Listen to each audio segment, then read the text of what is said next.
Anniversary, তাও আবার 2 বছরের, একটু শপিং না করলে হয় বলো? আর তার জন্য আমি আর শুভ আজকে যাব সোদপুর আদি রেডিমেড সেন্টার। শুধুমাত্র আমি আর শুভ নয়, বাবাও যাবে।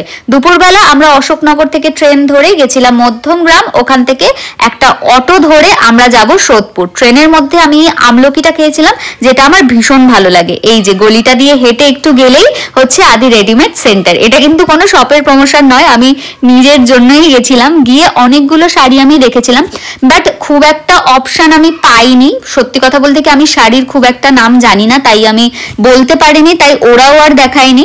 এই 2 রকমের শাড়ি আমি দেখেছিলাম, 2 রকম শাড়ি আমার বেশ পছন্দ হয়েছিল।